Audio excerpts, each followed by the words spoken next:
ರಾಜಧಾನಿ ಬೆಂಗಳೂರಿಗೆ ಮತ್ತೆ ಕಸದ ಸಮಸ್ಯೆ ಶುರುವಾಗಿದೆ. ಬಾಗಲೂರಿನಲ್ಲಿ ಕಸದ ಡಂಪಿಂಗ್ ಯಾರ್ಡ್ ಮುಂದೆ ನೂರಾರು ನಿಂತುಕೊಂಡಿದೆ. ಅತ್ತ ದೊಡ್ಡಬಳ್ಳಾಪುರದತ್ತ ಸಾಗಿದಂತ ಲಾರಿಗಳನ್ನು ತಡೆದು ಸ್ಥಳೀಯರು ಪ್ರತಿಭಟನೆ ನಡೆಸುತ್ತಿದ್ದಾರೆ.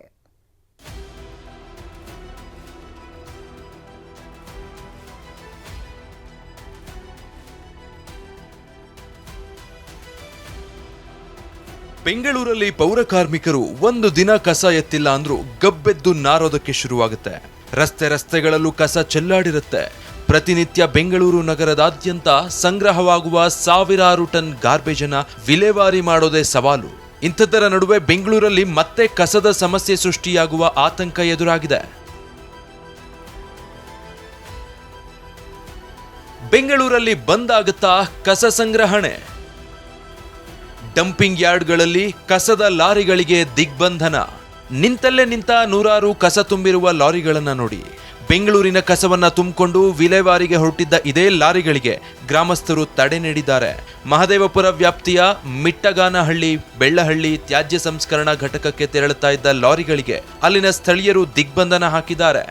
ಬೆಳ್ಳಹಳ್ಳಿ ಡಂಪಿಂಗ್ ಯಾರ್ಡ್ ಒಳಗಡೆ ಬೆಂಗಳೂರಿನ ಕಸದ ಲಾರಿಗಳನ್ನು ತೆಗೆದುಕೊಂಡು ಹೋಗೋದನ್ನು ಬೆಳಗ್ಗೆನಿಂದ ನಿಲ್ಲಿಸಿದ್ದಾರೆ. ಈಗ ನಾವೇನು ಬೆಳ್ಳಹಳ್ಳಿ ಡಂಪಿಂಗ್ ಯಾರ್ಡಿನ ಮುಂಭಾಗದಲ್ಲಿ ಇದ್ದೀವಿ, ಅಂದರೆ ಬೆಳ್ಳಹಳ್ಳಿ ಡಂಪಿಂಗ್ ಯಾರ್ಡ್ ಒಳಗಡೆ ಎಂಟ್ರಿ ಆಗುವಂಥ ಸ್ಥಳದಲ್ಲಿದ್ದೀವಿ. ಇಲ್ಲಿಂದ ಈಗೇನು ಲಾರಿಗಳು ಸಾಲಾಗಿ ನಿಂತಿದ್ದಾವೆ, ಇಲ್ಲಿಂದ ಸುಮಾರು ಒಂದು 50ರಿಂದ 60 ಕಸದ ಲಾರಿಗಳನ್ನು ಇಲ್ಲಿಗೆ ನಿಲ್ಲಿಸಲಾಗಿದೆ. ಇಲ್ಲಿಗೆ ಮಿಕ್ಸ್ ಕಸ ಅಂತ ಏನು ಇದೆ, ಆ ಒಂದು ಮಿಕ್ಸ್ ಕಸ ಇಲ್ಲಿಗೆ ಬರುತ್ತೆ. ಇದನ್ನು ಡಂಪ್ ಮಾಡ್ತಾರೆ. ಬದಲಾಗಿ ಇಲ್ಲಿ ಯಾವುದೇ ರೀತಿಯಾದಂಥ ಸಗ್ರಿಗೇಷನನ್ನು ಮಾಡೋದಿಲ್ಲ. ಹೀಗಾಗಿ ಇದು ಇಲ್ಲಿ ಏನು ಕಸವನ್ನು ಹಾಕ್ತಾರೆ, ಇದು ಅತಿ ಹೆಚ್ಚು ದುರ್ವಾಸನೆಯನ್ನು ಬೀರುತ್ತೆ ಅನ್ನೋ ಒಂದು ಕಾರಣಕ್ಕೋಸ್ಕರ, ಇದೇ ಕಾರಣಕ್ಕೋಸ್ಕರ ಇಲ್ಲಿ ಹೆಚ್ಚಿನ ಫಂಡನ್ನು ಕೊಡಬೇಕಿತ್ತು. ಫಂಡನ್ನು ಕೊಟ್ಟಿಲ್ಲ ಅನ್ನೋಕ್ಕೋಸ್ಕರ ಗ್ರಾಮಸ್ಥರು ತಡೆದಿದ್ದಾರೆ. ಗ್ರಾಮ ಅಭಿವೃದ್ಧಿ ನಿಧಿ ಕೊಡಲಿಲ್ಲ ಅಂತ ಆಕ್ರೋಶ. 2 ವರ್ಷಗಳಿಂದ ಗ್ರಾಮ ಅಭಿವೃದ್ಧಿ ನಿಧಿ ಕೊಡಲಿಲ್ಲ ಅಂತ ಜಿಬಿಎ ವಿರುದ್ಧ ಮಿಟ್ಟಗಾನಹಳ್ಳಿ ಬೆಳ್ಳಹಳ್ಳಿ ಗ್ರಾಮಸ್ಥರು ತಿರುಗಿ ಬಿದ್ದಿದ್ದಾರೆ. ಸ್ಥಳೀಯ ಶಾಸಕಿ ಮಂಜುಳಾ ಅರವಿಂದ ಲಿಂಬಾವಳಿ ಸೂಚನೆ ಮೇರೆಗೆ ಗ್ರಾಮಸ್ಥರು ಕಸದ ಲಾರಿಗಳನ್ನು ತಡೆದಿದ್ದಾರೆ ಎಂದು ಹೇಳಲಾಗ್ತಾ ಇದೆ. ಗ್ರಾಮಸ್ಥರ ಪ್ರತಿಭಟನೆ ಮುಂದುವರೆದಿದ್ದೇ ಆದಲ್ಲಿ ಬೆಂಗಳೂರಲ್ಲಿ ಕಸದ ಸಮಸ್ಯೆ ಉಲ್ಬಣ ಆಗೋದು ನಿಶ್ಚಿತವಾಗಿದೆ. ಬಾಲಕನ ದುರ್ಮರಣ, ಬಾಗಲೂರಿನಲ್ಲೂ ಕಸದ ಲಾರಿಗಳಿಗೆ ತಡೆ. ದೊಡ್ಡಬಳ್ಳಾಪುರದಲ್ಲೂ ಕಸದ ಲಾರಿಗಳಿಗೆ ಬ್ರೇಕ್.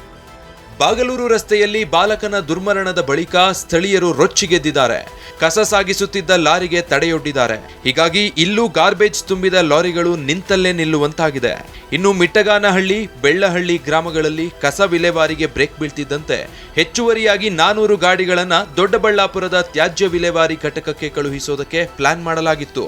ಇದನ್ನ ಅರಿತ ಶಾಸಕ ಧೀರಜ್ ಮುನಿರಾಜು ಮಂಕಲಾಳ ಬಳಿ ಕಸದ ಲಾರಿಗಳಿಗೆ ತಡೆಯೊಡ್ಡಿದ್ದಾರೆ. ಮಹದೇವಪುರದಲ್ಲಿ ಒಂದು ಸ್ಟ್ರೈಕ್ ನಡೀತಾ ಇದೆ. ಅದರ ಪ್ರಯುಕ್ತವಾಗಿ ಕೆಲವೊಂದು ಲಾರಿಗಳನ್ನು ಈ ಕಡೆ ಡೈವರ್ಟ್ ಮಾಡಿದ್ದಾರೆ ಅನ್ನೋ ಮಾಹಿತಿ ನನಗೆ ವೈಯಕ್ತಿಕವಾಗಿ ಗೊತ್ತಾಯ್ತು. ಅದು ದೊಡ್ಡಬಳ್ಳಾಪುರದಲ್ಲಿ ಈಗ ಆಗ್ತಾ ಇರೋ 70ಕ್ಕೆ ನಾವು ತಡ್ಕೊಳಕ್ಕಾಗ್ತಿಲ್ಲ. ಅದು ಬಿಟ್ಟು ಅಡಿಷ್ನಲಿ ಬೇರೆ ಯಾವುದು ಪರ್ಮಿಟ್ ಇಲ್ಲದೆ ಇರೋಂಥ ಗಾಡಿಗಳು ಯಾವ್ದು ಬಂದಿದ್ದಾವೆ, ಅಷ್ಟರ ವಿರುದ್ಧವಾಗ್ಲೂ ನಾನೇ ಇಲ್ಲಿ ತಡೆ ಹಿಡಿಯುವಂಥ ಕೆಲಸವನ್ನು ಮಾಡಿದ್ದೀನಿ. ಒಟ್ಟಾರೆ ತ್ಯಾಜ್ಯ ಸಂಸ್ಕರಣಾ ಘಟಕದತ್ತ ತೆರಳುತ್ತಾ ಇದ್ದ ಲಾರಿಗಳೆಲ್ಲ ನಿಂತಲ್ಲೇ ನಿಂತಿವೆ. ಇದರಿಂದಾಗಿ ಬೆಂಗಳೂರಲ್ಲಿ ಇವತ್ತು ಕಸ ಸಂಗ್ರಹಕ್ಕೆ ಎಫೆಕ್ಟ್ ತಟ್ಟಲಿದೆ. ಚಿಕ್ಕಬಳ್ಳಾಪುರದಿಂದ ಭೀಮಪ್ಪ ಪಾಟೀಲ್ ಜೊತೆ ಲಕ್ಷ್ಮೀನಾರಾಯಣ, TV9 ಬೆಂಗಳೂರು.